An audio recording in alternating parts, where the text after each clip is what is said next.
It makes a protein shake. Hey, I got you guys protein shakes. Awesome.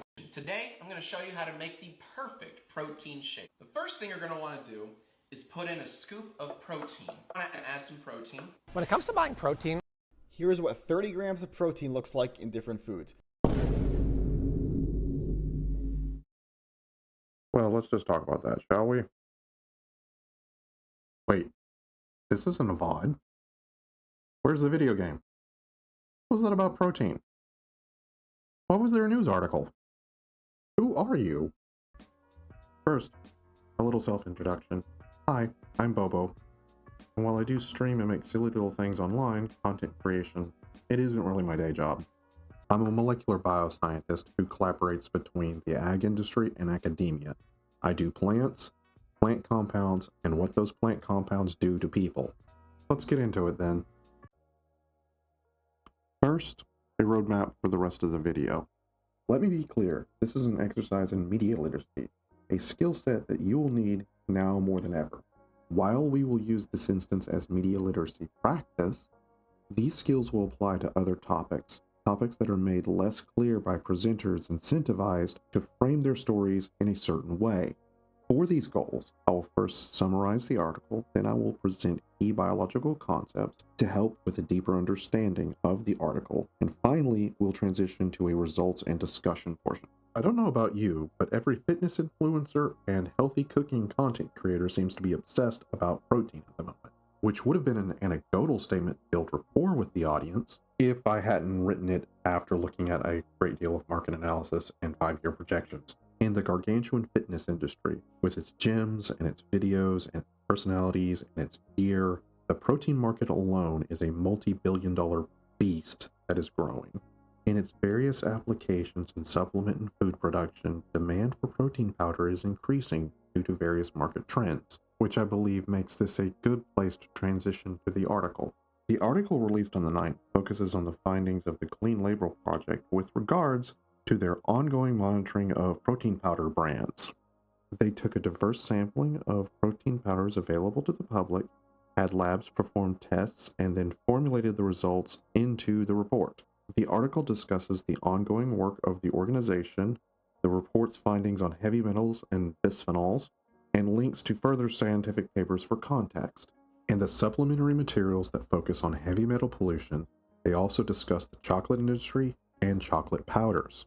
Furthermore, they link primary sources for these topics and explain how these details pertain to the report of interest.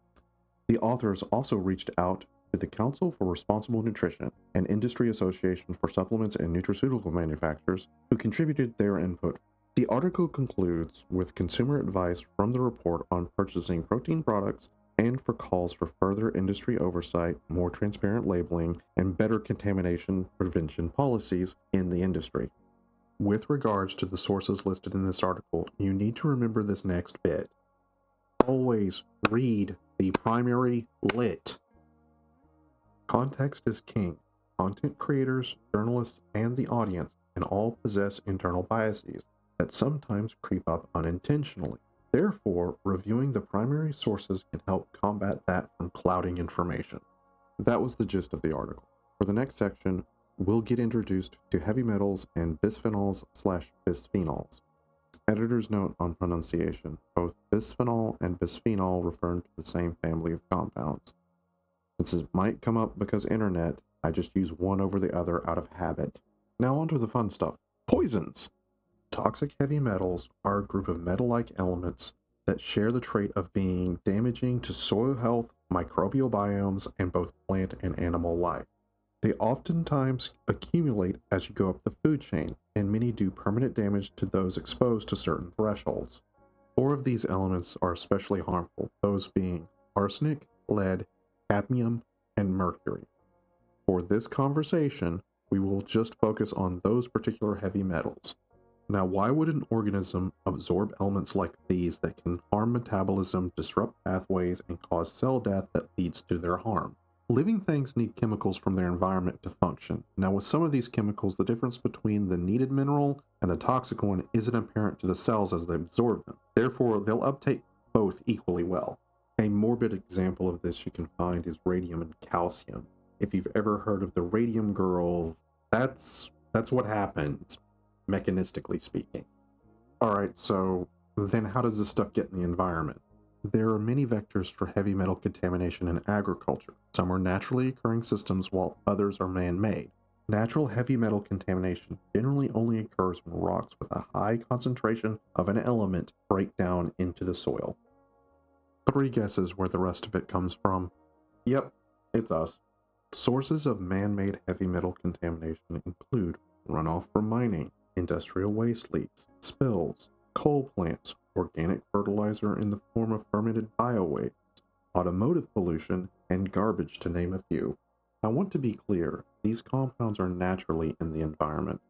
Problems arise when biological uptake from excess environmental exposure, typically from human sources, exceeds tolerable levels. Furthermore, we have strategies for dealing with heavy metal contamination, both in preventing it and remediating it. Maybe if there's interest, I can discuss some of the bioremediation protocols in detail in another video.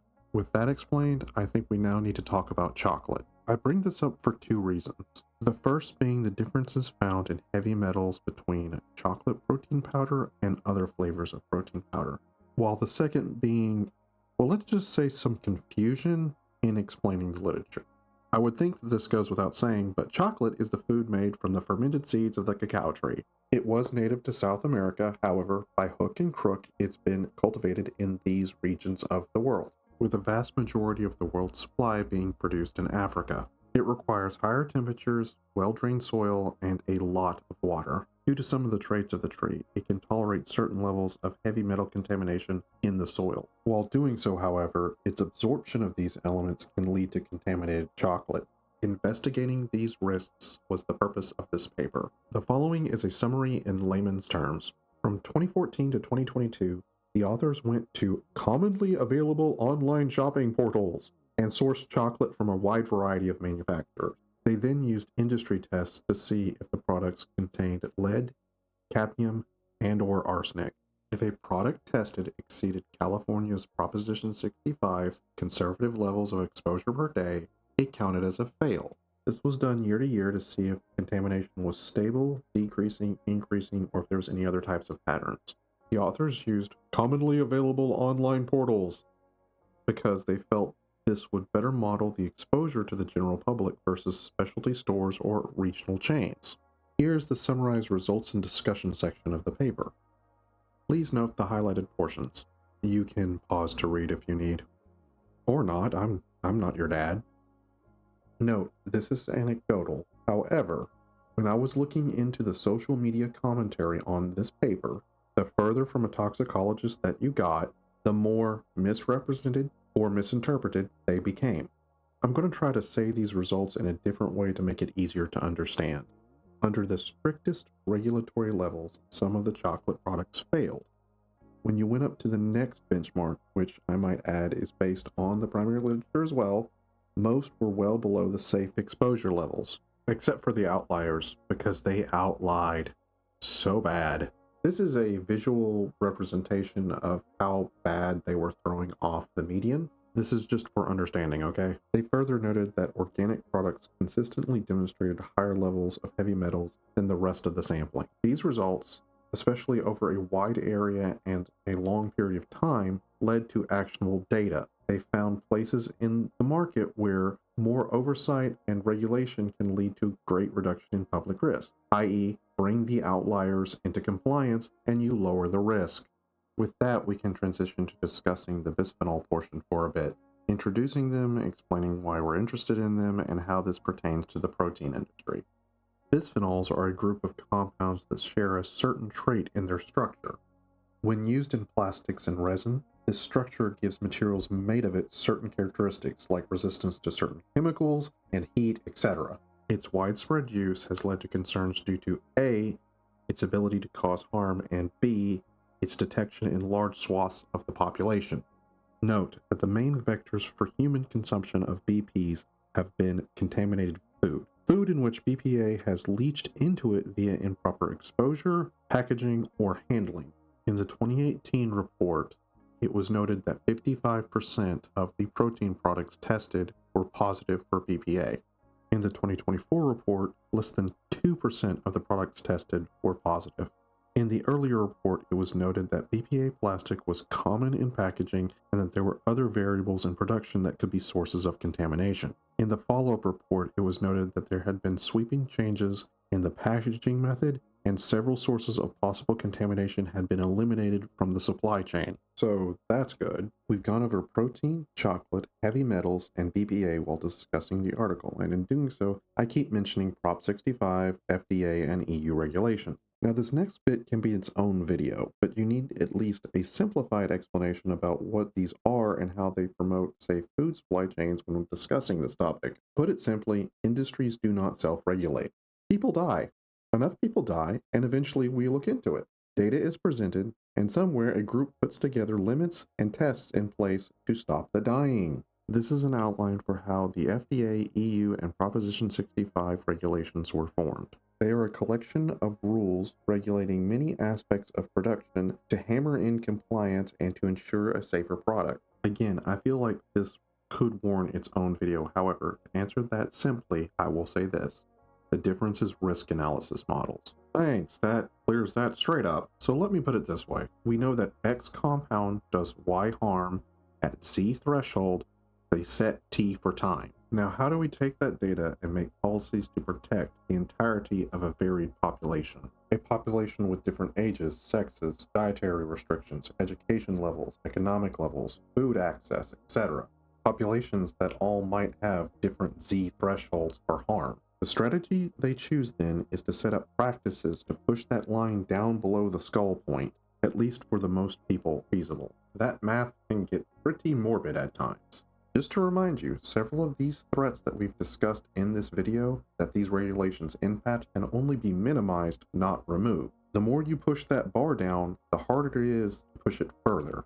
And you have a lot of bars to push down at the same time. That juggling act is how we get the differences between the FDA, the EU, and Prop 65 limits on exposure. All three were developed from the primary literature, and the organizations used fair benchmarks for the populations to limit the risk. All three have compliance levels below the threshold of harm supported by the literature. In a gross oversimplification, the levels go: FDA is the highest, EU typically but not exclusively is lower, and California's Prop 65 is the most restrictive. So that's how earlier in the chocolate paper something could fail Prop 65 levels but pass FDA level, because Prop 65 is so much lower than either the EU or the FDA. So practically speaking, how does that affect safety? I mean, we should just use Prop 65 everywhere, right? Because American food always has the most chemicals. American food is the least safe, least pure, worst choice, and they benchmark on the FDA regulations, right? Let's play a game. If you lose, you owe me a like. Choose your favorite country. Could be yours, could be somewhere else. Anywhere but America. Now, without cheating, which country has the higher quality and safer food? Your country of choice or America? Ready? Oh, thank you for playing. In order of highest quality and safest food supply chains, Canada ranks number 1, Denmark ranks number 2 in the world, and the United States pulls a close number 3 at time of recording. Let's just say that all of my colleagues that I have collaborated with, whose labs that are responsible for that standing, collectively have their hair on fire at the moment. This data came from the analysts at the Economist Impact Organization. So you can blame Britain and Europe for this, not me. Also, statistically speaking, thank you for the like. Seriously though, if third-party NGOs regularly state in their reports that the systems in place, at time of recording, promote a safe food supply chain, resulting in uncontaminated food, why is the meme that American food is literally toxic waste so prevalent? Well, remember earlier when I discussed how biases can lead to miscommunication, where authors can either intentionally or unintentionally distort information? This can lead to audiences coming to a conclusion that isn't accurate. This can also be caused by individuals who are using terms inappropriately or leaving out information that is key for understanding. For instance, EU regulations do not require certain classes of additives or processing compounds to be on their labels, while the FDA does. the FDA requiring certain HACCP and testing, while the EU requiring different protocols. And don't get me started on compound naming regulations. I swear some of them are put in place just to confuse biotech people trying to read papers from other countries. Now, I'm aware of all this because of compliance mandates, pesticide handling training requirements, and mandatory COAs required in the day-to-day operations in my collaborations in the ag sciences. That's a lot to keep up with for people outside of my niche. Like, nobody else got time for this. There's cat videos. And because of that, you, the audience, might, in a completely hypothetical, alternate history type situation, come across alternate history slime. A hypothetical slime from North Carolina with a computer science degree builds a career in a movement misrepresenting information, leaving out key information, flooding the zone with half-truths that tie up the experts. And other slimes start mimicking their pattern, doing the exact same thing, signal boosting information for monetary gain, for instance. Maybe they hypothetically tie it to certain stereotypes towards Americans that might be prevalent in the area that you're in, or other demographics. So the audience remembers the well-produced, flashy, soundbitey one and struggle with the nuanced, detailed explanation. But that's just a hypothetical. We've gone over a lot, so let's sum up. Protein is a growing market, and there are contamination risks we need to watch out for. Prop 65, FDA, and EU regulations are put in place to regulate the market to protect people. Prop 65 recommendations are the strictest, however, both EU and FDA regulations are also based on the primary literature. They are complicated, however, and some people take advantage of the nuance for their own gain. So what do we do going forward with this? Use how we dissected the article in this video as an example, look at who is speaking and what they're using to reference to build their argument or their report. Then check to see if there's supporting evidence to their claims that doesn't involve creepy TikTok conspiracy theory music. I think I've developed a facial tic every time I hear that music now. Use it to build a healthy skepticism of outlandish and wild claims. Finally, two things. One, I made this in response to a mistaken assumption I had with regards to the commonality of the information I presented. I assumed much of this was already known by the general public. Some very talented scientists and science communicators patiently corrected me, mentioned their fears and lack of understanding, and then insidiously manipulated me into making science content. You know who you are. 2. As stated earlier, currently there are political movements that are anti-science, anti-knowledge, anti-education, and anti-regulation. As part of a pushback effort, I'm going to be linking information in these videos to help more people in the public push back as well. I'm also going to try to explain subjects in these talks, which hopefully there will be more of, in the way that's more open to the layman. So this is the end of the video. Like, comment, and subscribe and all that stuff.